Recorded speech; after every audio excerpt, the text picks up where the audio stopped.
안녕하세요. 저는 나름 평범하게 살아온 40대 여자입니다. 다른 사람들의 사연을 보면서 정말 세상에는 말도 안 되는 일이 많이 일어나는구나, 드라마보다 더 드라마 같다고 느낄 때가 많은데 생각해보니 저에게도 정말 말도 안 되는 드라마 같은 사연이 있었네요. 저는 20대 후반에 남편과 결혼해 아이 2명을 낳아 키우고 있어요. 저희 남편은 홀어머니 밑에서 컸는데 시아버지께서는 40대 때 병이 있으셨는데 올해 앓다가 돌아가셨다고 하더라고요. 그 이후로 시어머니는 아들과 함께 쭉 살았던 것이죠. 저의 시어머니는 정말 순박하십니다. 명품 백이나 구두 이런 거 하나 없으시고 꾸미는 것도 잘 모르세요. 저는 그래서 기회만 되면 제 돈으로 같이 사드리곤 해요. 그럴 때마다 비싼 거 뭐하러 샀냐며 도로 돌려주곤 하십니다. 억지로 손에 쥐어드리면 또 자랑하고 다니시더라고요. 며느리로서 너무 좋았어요. 선물할 맛 나잖아요. 제 친정엄마 같은 경우에는 뭘 사줘도 다시 교환하는 게 이이시거든요. 취향이 워낙 뚜렷하셔서요. 그에 반해 우리 시어머니는 주는 대로 잘 쓰고 잘 입고 잘 드시고 아무튼 정말 편했어요. 뿌듯하기도 했고요. 시어머니가 사시는 곳은 공단 근처라 공장에서 알바 형태로 일을 많이 하세요. 일생을 부지런히 사시던 분이라 집에 있으면 적적하다고 하시더라고요. 저희 집에 놀러 오셔도 걸레로 바닥 닦으며 하루 종일 보내는 분이십니다. 사실 전 시어머니를 볼 때마다 이상하게 마음이 아프더라고요. 홀로 살아온 세월 일만 하면서 살아온 인생이 습관이 되어 그것 말고는 할 수 있는 게 없어 보여서요. 그래서 저는 시어머니에게 마음을 많이 썼어요. 시간 내어서 방문도 드리고 주말마다 아이들 데리고 같이 식사도 하자고 했어요. 집에 간다고 하면 분명 며느리랑 손자 온다고 항상 가득 차려놓으실 게 뻔해서 나오시라고 해서 외식을 주로 했어요. 그럴 때마다 시어머니는 잠시 화장실 다녀오신다고 하시더니 계산까지 다 해버리시더라고요. 그래서 저희는 외식할 때마다 누가 먼저 계산을 하느냐에 대한 은근한 다툼이 생기기도 해요. 처음엔 어색했지만 시어머니와 며느리로 10년 넘게 살다 보니 어느새 엄마 같은 마음이 들더라고요. 아무리 해도 시자가 들어간 사람은 영원히 가까워질 수 없다는 말도 있는데 저는 좀 달랐어요. 워낙 성격이 유하셔서 그럴지도 모르겠네요. 아이들이 커갈수록 신경 써줄 게 많다 보니 시어머니와 만나는 횟수가 점점 줄게 됐어요. 시어머님은 여전히 공장에서 일을 하셨어요. 60이 훌쩍 넘은 나이에 정말 쉬지 않고 일을 하시더라고요.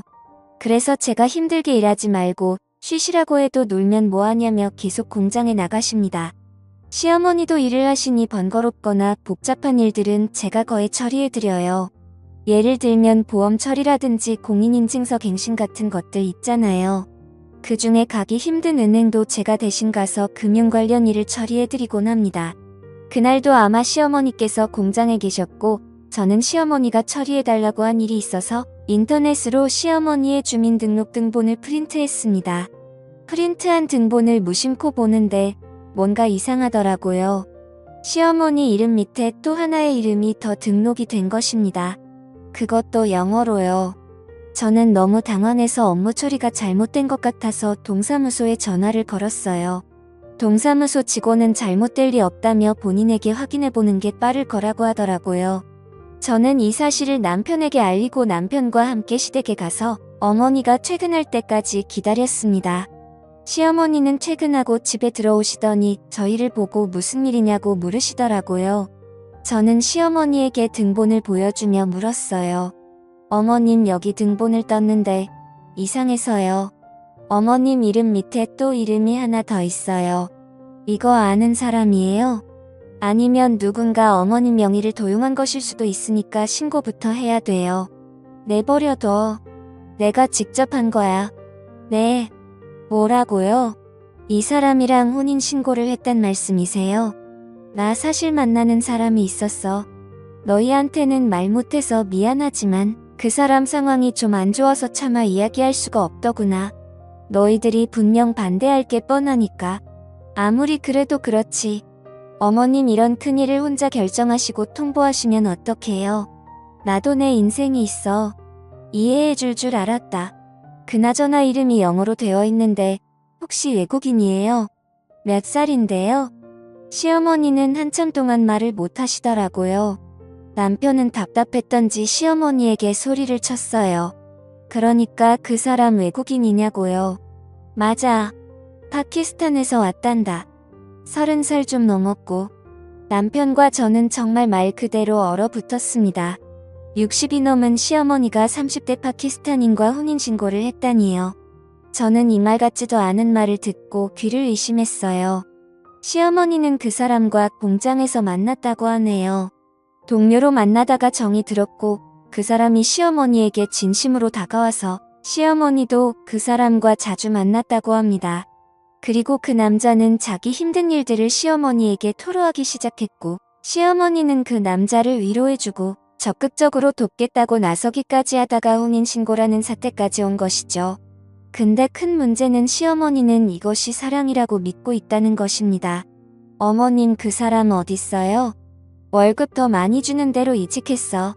거기가 어딘데요? 모르겠네. 어머님 그걸 모르시면 어떡해요? 같이 살긴 했어요.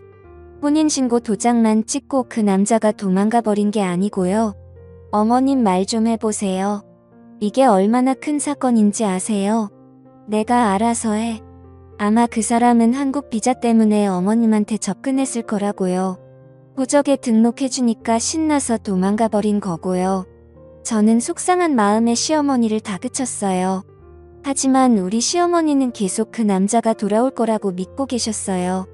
정말 답답할 노릇이죠. 어쩜 이렇게 바보 같으신지. 제 남편은 답답해서 밖에 나가서 담배를 피우고 있고 저는 계속 한숨만 쉬고 시어머니는 저희에게 계속 괜찮다고 하시고 총체적 난국의 순간이었습니다. 저는 일단 그 남자를 찾아야 했습니다. 분명 시어머니에 대한 마음은 진심이 아닐 테니 그 혼인신고를 취소부터 해야 했어요. 먼저 SNS를 뒤지면서 나름대로 추적을 해봤어요. 정말 서울에서 김서방 찾기가 이런 거구나 싶었죠. 그리고 시어머니가 살고 있는 동네에 있는 공장의 사장님들을 한 분씩 찾아냈습니다. 직접 발 벗고 나서니까 의외로 쉽게 찾아지더라고요. 시어머니에게 혼인신고만 걸어두고 도망간 그 남자는 공단 내의 다른 공장에서 일하고 있더라고요. 그 공장 사장님은 이름을 듣더니 바로 알더라고요. 얼마 전에 이직했고 나이도 30대 다 일치했어요. 저는 사장님에게 이 사람이 제 시어머니에게 저지른 짓을 낱낱이 밝혔습니다. 그런데 사장님이 갸우뚱하더라고요. 그 놈이 그럴 리가 없는데. 네. 왜요?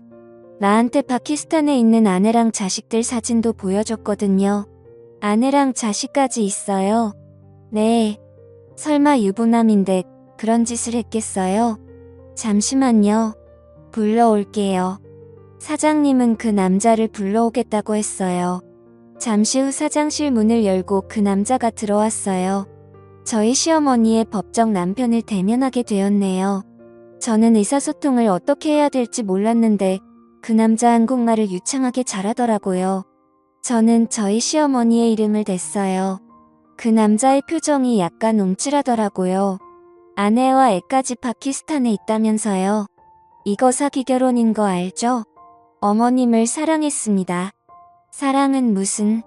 그런 사람이 다른 공장으로 이직하고 도망을 가요? 미안합니다. 이혼 소송 진행할 거니까 그렇게 알고 있어요.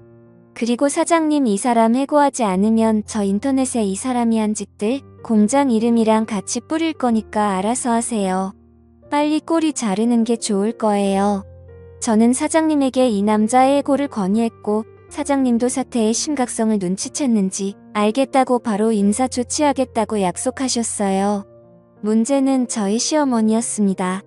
시어머니는 갑자기 저를 대구로 부르시더니 저에게 말씀하시더라고요. 이혼 소송 난 안 한다. 네. 그게 무슨 말씀이세요? 그 남자 사기꾼이에요. 어머님 아시잖아요. 사기꾼이고 뭐고 난 모르겠고 그냥 난 이대로 살란다. 뭐 내 인생 달라지는 것도 없잖아. 그냥 이대로 죽으면 그만인걸. 그 남자가 어머님을 이용한 건 화 안 나세요? 저는 너무 화가 나고 괘씸해요. 그 사람 불쌍한 사람이야. 여기서 돈 못 벌면 지 나라에 있는 아내랑 자식들 굶어 죽는단다. 거기서는 월급이 여기보다 훨씬 적고 유부남인 거 아셨어요? 어머님 진짜 알고 혼인신고까지 하신 거예요? 거기는 부인을 4명까지 둘 수 있다고 하더라. 어머님 제정신이세요? 어제 나한테 찾아와서 싹싹 빌더라. 자기 한 번만 살려달라고. 한국 비자 취소되면 갈 곳 없이 그냥 죽어야 된다고 하더라. 그걸 보고 어떻게 이혼 소송을 진행하니? 저는 어머님을 계속 설득했어요. 그 남자의 의도 자체도 불순하고 너무나 의도적으로 접근한 게 맞는데 어머님은 순진하게도 그 남자가 불쌍하다는 이유만으로 그냥 덮어주려고 하시더라고요. 더 이상 제가 관여할 문제가 아닌 것 같기도 하다는 생각이 들더라고요. 어쩌면 시어머님이 원하는 대로 내버려두는 게 맞을지 고민이 됐습니다. 저걸 시어머니의 사랑이라고 믿어도 되는 건지 이해해드려야 하는 건지 저조차도 헷갈리기 시작했어요. 그런데 파키스탄에서 아무것도 모르고 남편과 아빠를 기다리고 있을 일은 모를 아내와 자식들을 생각하면 또 다시 괘씸해지더라고요. 혼자서 점점 근근하면서 저는 인터넷으로 사기 결혼에 대해서 검색을 해봤어요. 저희 시어머님 같은 사례가 은근 있더라고요. 물론 외국인과 결혼해서 잘 사는 부부들이 많지만 시어머님 같은 경우에는 그냥 이용만 당한 것 같았어요. 그런 악질인 사람들이 종종 있다고 합니다. 사람의 진심을 이용하는 사람들은 정말 천벌을 받아야 한다고 생각해요. 그거야말로 잔인한 범죄죠. 하지만 저와 의견이 다른 시어머니 탓에 그렇게 저는 시어머니의 일에 대해 손을 놔버렸습니다. 어느 정도 포기 상태였던 것 같네요. 그저 별일이 없으면 다행이지 무소식이 희소식이지 하면서 지냈어요. 남편도 시어머니를 다신 안 보고 싶다고 외면해버리더라고요. 그렇게 지내니까 또 시간은 금방 가긴 갔어요. 가끔 시어머니가 어떻게 지내실까 생각은 들었지만 설마 무슨 일이야 있겠어 하는 마음이 컸던 것 같아요. 제가 평소 친구들에게도 오지랖이 넓은 편인데 시어머니에게도 괜한 오지랖을 떨었다 싶기도 했고요. 그러다 시어머니는 저에게 전화를 해오셨습니다. 목소리가 매우 안 좋으셨어요. 저에게 대뜸 마음을 바꾸셨다고 하네요. 이혼 소송을 도와달라고 하더라고요. 들어보니 그 남자가 은근히 생활비를 요구하기 시작했고 가끔 자기 뜻대로 되지 않으면 손찌검을 했다고 합니다. 덜덜 떨리는 목소리로 여태껏 있었던 일을 말씀하시더라고요. 갑자기 얼굴이 차갑게 싹 식어서 날 보는데 살기가 느껴지더라니까. 이건 도저히 아닌 것 같더라. 정말 내가 부끄러워서 말할 것도 없고 미안하다. 못난 시험이라서 내가 너희 말을 들었어야 했는데. 괜찮으세요? 나 좀 도와다오. 응. 저랑 같이 변호사 만나러 가요. 저는 시어머니의 이혼 소송을 도와드렸어요. 살다 살다 시어머니의 이혼 소송까지 도와주게 될 줄은 꿈에도 몰랐네요. 그것도 30대 남성과의 이혼 소송을요. 시어머니는 차마 아들 얼굴은 볼 자신이 없다고 하시더라고요.